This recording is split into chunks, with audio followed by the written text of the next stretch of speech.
Hello students, in the morning class I told you about a scientific method, and now I am going to explain about fundamental forces in nature.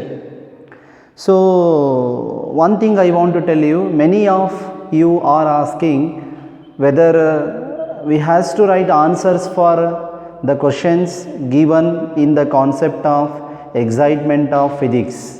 ಅಲ್ಲಿ notes ಕಳಿಸಿದ್ದೀನಿ ನಾನು ಇವತ್ತೊಂದು excitement of physics ಅಂತ. ಅದರಲ್ಲಿ ಬರೀ ಕ್ವಶನ್ಸ್ಗಳಿದಾವೆ, what are electrons, what are molecules. ನೀವು ಅದಕ್ಕೆ ಉತ್ತರ ನೆಟ್ ನೋಡಿ ಅಥವಾ ಯಾವುದಾದ್ರೂ ಬುಕ್ ನೋಡಿ ಬರೀಬಾರ್ದು. ನಾನು ಹೇಳೋದು ಅರ್ಥ ಆಗ್ತದಿಲ್ಲ ನಿಮಗೆ? ಎಕ್ಸೈಟ್ಮೆಂಟ್ ಆಫ್ ಫಿಸಿಕ್ಸ್ ಅಂದರೆ ಫಿಸಿಕ್ಸು ಇಂತಹ ಪ್ರಶ್ನೆಗಳಿಗೆ ಉತ್ತರ ಕೊಡುತ್ತೆ ಅಂತ ನಾವು ಆ ಒಂದು ಆನ್ಸರ್ನಲ್ಲಿ ಬರಿಬೇಕು. ನೀವೇ ವಾಟ್ ಆರ್ ಎಲೆಕ್ಟ್ರಾನ್ಸ್ ಅಂದರೆ electrons R negatively charged particles ಅಂದರೆ ನೀವು ಫಿಸಿಕ್ಸಾ? ನೀವು ಯಾಕೆ ಆನ್ಸರ್ ಮಾಡ್ತೀರಿ? ಆನ್ಸರ್ ಮಾಡಬಾರ್ದು. ಮತ್ತು ಪ್ರತಿಯೊಬ್ಬರು ಪ್ರಶ್ನೆ ಅದನ್ನೇ ಕೇಳ್ತಾ ಇದ್ದಾರೆ, ಅದನ್ನು ಆನ್ಸರ್ ಮಾಡಬೇಕಾ? ಆನ್ಸರ್ ಮಾಡಲೇಬಾರ್ದು. ಅಲ್ಲಿ ಮೇಲೆ ಒಂದು ಲೈನ್ ಅದ ನೋಡ್ರಿ, ಎಕ್ಸೈಟ್ಮೆಂಟ್ ಆಫ್ ಫಿಸಿಕ್ಸ್ ಅಂದ ತಕ್ಷಣ ಕೆಳಗಡೆ ಒಂದು ಲೈನ್ ಕೆಳಗಡೆ ಅಷ್ಟು ಕ್ವಶನ್ಸ್ ಕೊಟ್ರ. ಒಂದು ಲೈನ್ ಅದ, physics gives answers for very curious questions, different questions, ಈ ಥರ ಒಂದು ಲೈನ್ ಇದೆ. ಆ ಲೈನ್ನ ಬರೆದಿರ್ತೀರಲ್ಲ, ಮತ್ತು ನೀವು ಅಲ್ಲಿರುವಂಥ ಪ್ರಶ್ನೆಗಳಿಗೆ ಉತ್ತರ ಬರಿಬೇಡ್ರಿ. ಆ್ಯಸ್ ಇಟ್ ಈಸ್ ಅದು ಹೆಂಗದ ಹಂಗೆ ಬರೀರಿ. ನೋಟ್ಸ್ ನಾವೇನು ಕೊಟ್ಟಿರ್ತೀವಲ್ಲ ಅದನ್ನೇ ಬರಿಬೇಕು. ಒಂದು ಸಪ್ರೇಟ್ ನೋಟ್ಸ್ ಮಾಡ್ಬೇಕು, ಫಿಸಿಕ್ಸಿಗೆ ಸಪ್ರೇಟ್ ನೋಟ್ಸ್ ಮಾಡಿರಿ. ನೀವು ನೋಟ್ಸ್ಗಳು ನಮ್ಮ ಹತ್ರ ಇಲ್ಲ ಅಂದರೆ ಒಂದು ನೋಟ್ಸ್ನಲ್ಲಿ 2 ಸಬ್ಜೆಕ್ಟ್ ಮಾಡಿರಿ. ಫಸ್ಟ್ ಹಾಫ್ ಪೋರ್ಷನ್ ಫಿಸಿಕ್ಸ್ ಮಾಡಿರಿ, ನೆಕ್ಸ್ಟ್ ಹಾಫ್ ಪೋರ್ಷನ್ ಕೆಮಿಸ್ಟ್ರಿ ಮಾಡಿರಿ, ಮತ್ತು ಮ್ಯಾಥಮೆಟಿಕ್ಸ್ ಬಯಾಲಜಿ, ಈ ಥರ ಮಾಡ್ಕೊತ ಹೋಗ್ರಿ. ಜಸ್ಟ್ ಕಾಲೇಜ್ ಸ್ಟಾರ್ಟ್ ಆಗೋವರೆಗೂ ನಾವು ಕ್ಲಾಸ್ ಮುಗಿದ ನಂತರ ನೋಟ್ಸ್ಗಳನ್ನು ಇನ್ನೂ ಅರ್ಧ ಅದ ಫಿಸಿಕಲ್ ವರ್ಡ್ದು ಇನ್ನೊಂದು ಹಾಫ್ ನೋಟ್ಸ್ ಇದೆ, ಮತ್ತು ನಾಳೆ ಕಳಿಸ್ಕೊಡ್ತೀನಿ. ಚಾಪ್ಟರ್ ನಾಳೆ ಮುಗಿಯುತ್ತಾ, ನಾಳೆ ಕಳಿಸ್ಕೊಡ್ತೀನಿ. Okay B cool and go on writing, complete your notes. So this is your final explanation. ಮತ್ತೆ ಕಾಲೇಜ್ ಸ್ಟಾರ್ಟ್ ಆದ ನಂತರ ಮತ್ತೊಮ್ಮೆ ಯಾರು ಹೇಳಲ್ಲ. ಈಗ ಏನು ಹೇಳ್ತಾ ಇದ್ದೀವಿ ನಾವು ನಿಮ್ಮ ಕಾಲೇಜವರೇ ಆಗಿರಲಿ, ಬೇರೆ ಕಾಲೇಜವ್ರು ಆಗಿರಲಿ, ಯಾರೇ ಆಗಿರಲಿ, ಇದು ಫೈನಲ್. ಒಂದೇ ಸತ್ ನಾವು ಹೇಳೋದು, ಪಾಠ ಹೇಳೋದು. ಮತ್ತು ರಿವಿಷನ್ ಅಂದರೆ ರಿವಿಷನ್ ಏನಾಗ್ತದೆ ಗೊತ್ತಿಲ್ಲ. ರಿವಿಷನ್ ಟೈಮ್ ಬಂದರೆ ರಿವಿಷನ್ ಮತ್ತೊಮ್ಮೆ ಹೇಳ್ಕೊಡ್ತಾರೆ. ಮತ್ತು ಸರ್ ಅಲ್ಲಿ ಒಬ್ರು ಹೇಳ್ತಾರೆ, ಇಲ್ಲೊಬ್ರು ಯಾರು ಹೇಳಲ್ಲ. ಎಕ್ಸ್ಪ್ಲನೇಷನ್ ಏನು ಮಾಡ್ತಾ ಇದ್ದಾರಾ, that is the final. So if you are not understanding means you separately call me or message me. I will definitely make you understand about physical world. Physics ಏನು ನಾನು ಪಾಠ ಮಾಡ್ತಾ ಇದ್ದೀನಿ ಅದು ಅರ್ಥ ಆಗಿಲ್ಲ ಅಂದರೆ ನೀವು ದಯವಿಟ್ಟು ಕಾಲ್ ಮಾಡಿ ಅಥವಾ ಮೆಸೇಜ್ ಮಾಡಿ, ನಾನು ನಿಮಗೆ ರೆಸ್ಪಾನ್ಸ್ ಮಾಡ್ತೀನಿ. ಅದು ಯಾವುದೇ ಟೈಮ್ ಆಗಿರಲಿ ನಿಮಗೆ ರೆಸ್ಪಾನ್ಸ್ ಮಾಡ್ತೀನಿ. ಸ್ವಲ್ಪ ಯೂಟ್ಯೂಬ್ನಲ್ಲಿ ನೀವು ಮೆಸೇಜ್ ಮಾಡ್ತಾ ಇದ್ದೀರಿ, ಒಂದು ಸೆಕೆಂಡ್ ಪಾಯಿಂಟ್ ಅರ್ಥ ಆಗಿಲ್ಲ, ಥರ್ಡ್ ಪಾಯಿಂಟ್ ಸ್ವಲ್ಪ ನಾನು ಇದೇನಾಗ ಟೈಮ್ ಸಿಗ್ತಾ ಇಲ್ಲ, ಟೈಮ್ ಸಿಕ್ಕಾಗ ಅದಕ್ಕೆ ಆನ್ಸರ್ಸ್ ಕಳಿಸ್ತೀನಿ. Okay, see here fundamental forces in nature. First of all, force means what? Force, see I want to push this dais. I want to close the window. I want to switch on the button. I want to write on the board. I want to eat. I want to drink water. I want to ride my bike. I want to ride a car. So for all the work we need the force. So to write I need the force to handle the chalk piece, to ride, to accelerate, to apply brakes, to change the gear. So for all these we need the force. What is the force? Force is a push or a pull which makes a body to move from one place to another place. So ಬಲ ಅಂದ್ರೇನು? ಒಂದು ವಸ್ತುವಿನ ತಳ್ಳುವುದು ಅಥವಾ ಅದನ್ನು ಎಳೆಯುವುದನ್ನು ನಾವು ಬಲ ಅಂತ ಕರಿತೀವಿ. ಒಂದು ವಸ್ತುವನ್ನು ಎಳೆಯುವುದು ಅಥವಾ ತಳ್ಳುವುದನ್ನು. A force is a push or a pull which moves a body. By applying the force a body starts moving.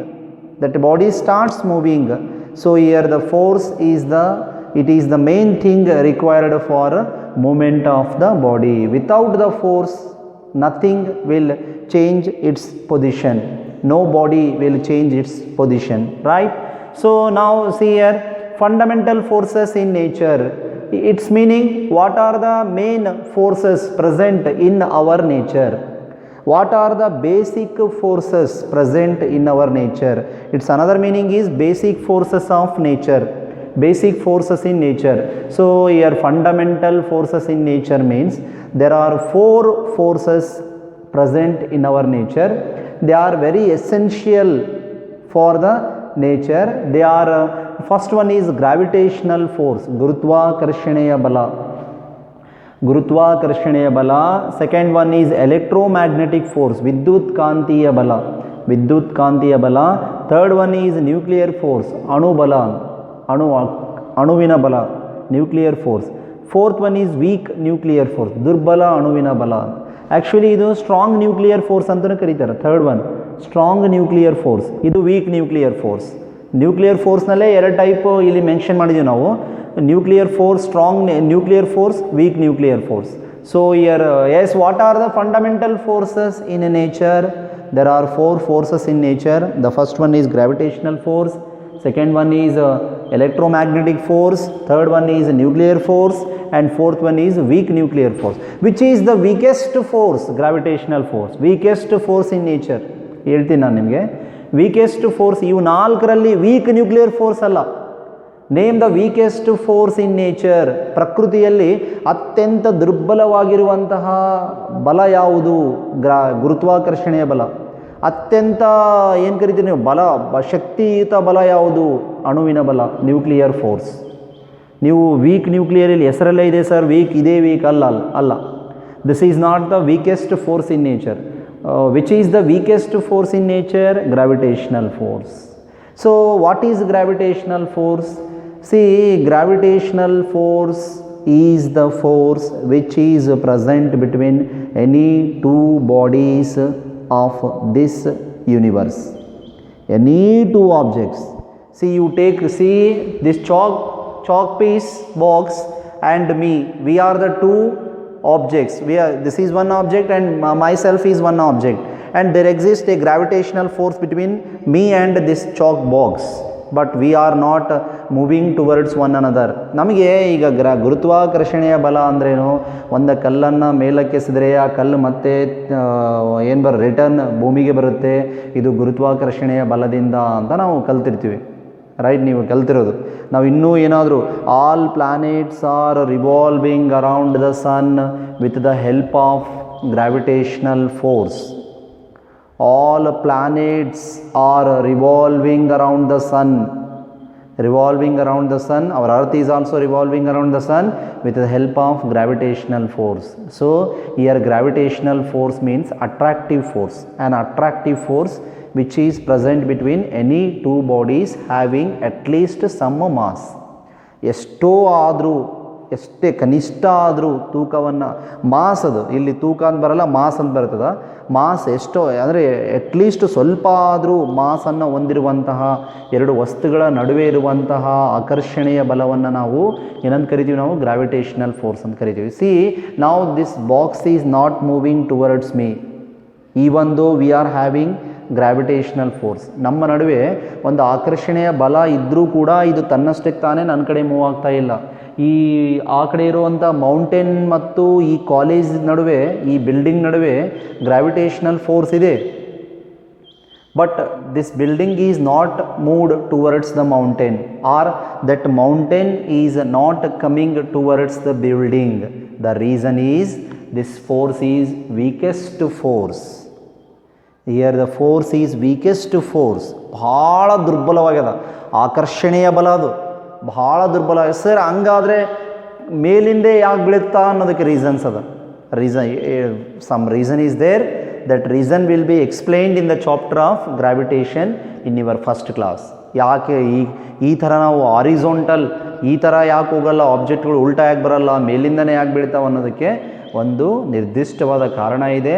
ಆ ಕಾರಣವನ್ನು ನೀವು ಎಲ್ಲಿ ಕಲಿತೀರಿ? You will learn in the chapter of gravitation. So for time being, in this chapter, what is gravitational force? Gravitational force is the force of attraction present between any 2 objects, right?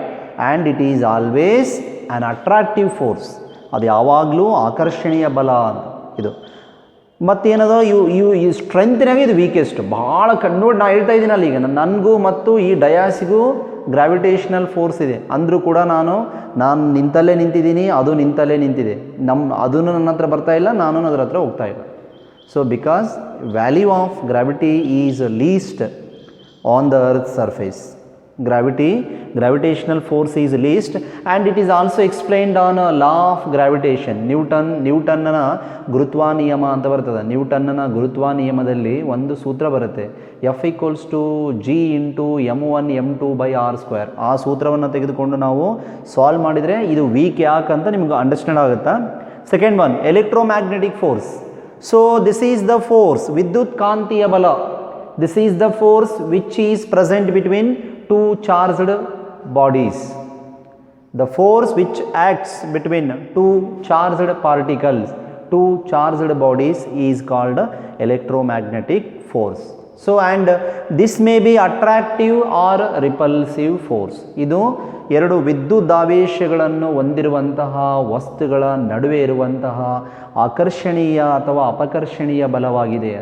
This is the force of attraction or force of repulsion which is present between any two bodies having charges, right? And it is always stronger than the gravitational force, about 100 times stronger than the gravitational force. Electromagnetic force is 100 times stronger than the gravitational force. Nuclear force, ಈ nucleus ಅಂದರೆ ಆ್ಯಟಮ್ನಲ್ಲಿರುವಂಥ ನ್ಯೂಕ್ಲಿಯಸ್ನಲ್ಲಿ protons ನ್ಯೂಟ್ರಾನ್ಸ್ಗಳು ಇರುತ್ತೆ. Protons and neutrons, they are called nucleons.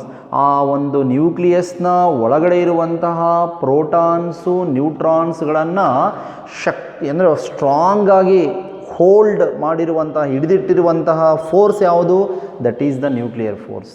Nuclear force is the very strongest force in nature which is responsible for the holding of nucleons inside the nucleus. So this is the force which is present inside the nucleus and it is holding, ಹಿಡಿದಿಟ್ಟಿದೆ ಯಾವುದನ್ನ? nucleons of the nucleus. Nucleons ಅಂದರೆ ಯಾವುದು? It is the force which holds protons and neutrons together inside the nucleus. ನ್ಯೂಕ್ಲಿಯಸ್ನ ಒಳಗಡೆ ಇರುವಂತಹ protons ಮತ್ತು ನ್ಯೂಟ್ರಾನ್ಸ್ಗಳನ್ನು ಒಂದು ಕಡೆ strong ಆಗಿ ಹಿಡಿದಿಟ್ಟಿರುವಂತಹ ಬಲ ಯಾವುದು? Nuclear force. And its value is always stronger compared to gravitational force and electromagnetic force. So, and therefore it is referred as strongest force in nature. Very first question in physics question paper, name the strongest force in nature. ಯಾವುದು? Nuclear force. Name the weakest force in nature. Gravitational force. And it is here, what is nuclear force? This is the force which is present between nucleons of the nucleus. Or nuclear force is a force which holds the nucleons together inside the nucleus. ಇಲ್ಲಿ nucleons ಅಂದರೆ ಯಾರು? Protons ಮತ್ತು ನ್ಯೂಟ್ರಾನ್ಸ್ಗಳು. ಒಂದು atom ಅದಂದರೆ ಒಂದು nucleus ಇರ್ತದೆ. ನ್ಯೂಕ್ಲಿಯಸ್ನ ಒಳಗಡೆ protons ಮತ್ತು ನ್ಯೂಟ್ರಾನ್ಸ್ಗಳು ಇರ್ತಾವೆ. ನ್ಯೂಕ್ಲಿಯಸ್ನ ಸುತ್ತ ಎಲೆಕ್ಟ್ರಾನ್ಸ್ಗಳು ಸುತ್ತ ಇರ್ತಾವೆ, right? So weak nuclear force ಇದು, this is a special force which you learn in radioactivity. ವಿದ್ಯುತ್ ಅಂದರೆ ಇವು ರೇಡಿಯೋ ಆ್ಯಕ್ಟಿವ್ ಆ್ಯಟಮ್ಸ್ ಇರ್ತಾವಲ್ಲ, uranium, bismuth, polonium. I am not getting the Kannada word for radioactivity. So ಅಲ್ಲಿ ಏನಾಗುತ್ತಾ, radioactive atoms they emit radiations, alpha radiation, beta radiation, gamma radiation. So during beta radiation they emit extra particles like positron, antineutrino, proton. Actually ಏನಾಗುತ್ತೆ, ಇಲ್ಲಿ ನ್ಯೂಕ್ಲಿಯಸ್ನ ಸುತ್ತ ಎಲೆಕ್ಟ್ರಾನ್ಗಳಿರ್ತಾವ, ನ್ಯೂಕ್ಲಿಯಸ್ನ ಒಳಗಡೆ ಅಂದರೆ proton ಮತ್ತು ನ್ಯೂಟ್ರಾನ್ಗಳು ಇರ್ತಾವೆ. ಈ ಒಂದು ರೇಡಿಯೋ ಆ್ಯಕ್ಟಿವ್ ಆ್ಯಟಮ್ಸ್ಗಳು, radioactive sample uranium, radium, radon, bismuth, polonium, ಈ ಥರ ಒಂದು ಸ್ಯಾಂಪಲ್ಗಳು ಏನು ಮಾಡ್ತಾವ, they emit electron like particle from the nucleus.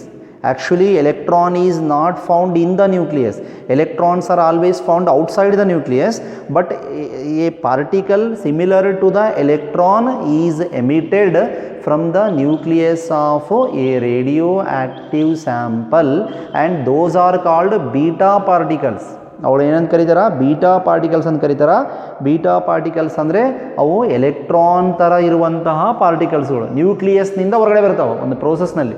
That process is called beta DK.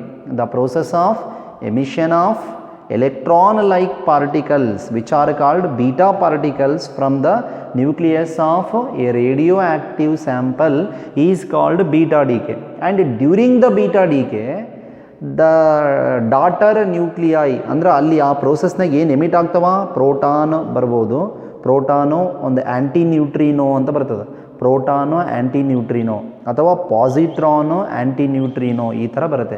ಪಾಸಿಟ್ರಾನು neutrino, proton anti neutrino.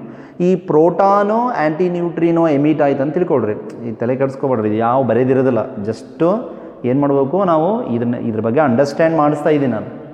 First chapter ಇದು, no need to explain all these things, just they are asking name the fundamental forces in nature, 2 mark question. So ಈ 4 forces ಹೆಸರು ಬರೆದ್ರೆ more enough. But in upcoming chapters you will learn detail about these 4 forces.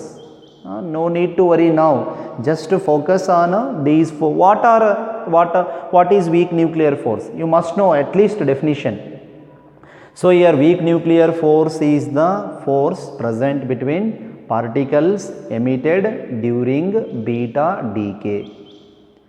This is the force present between the particles emitted during beta decay. beta decay ಆದಾಗ ಅದರಲ್ಲಿ ಬಂದಂತಹ ಪಾರ್ಟಿಕಲ್ಗಳ ಮಧ್ಯೆ ಇರುವಂತಹ ಫೋರ್ಸನ್ನು ನಾವು weak nuclear force ಅಂತ ಕರಿತೀವಿ. This weak nuclear force is weaker compared to nuclear force and electromagnetic force. This force is weaker compared to nuclear force and electromagnetic force, but this is stronger compared to gravitational force. The weak nuclear force is stronger compared to gravitational force. Therefore, this is not considered as the weakest force of nature. ಯಾವುದನ್ನ weak nuclear force ನ ನಾವು weakest force of nature ಅಂತ consider ಮಾಡಕ್ಕೆ ಬರಂಗಿಲ್ಲ. Right? Yes, what is the name the weakest force in nature? Gravitational force. Name the strongest force in nature? Nuclear force.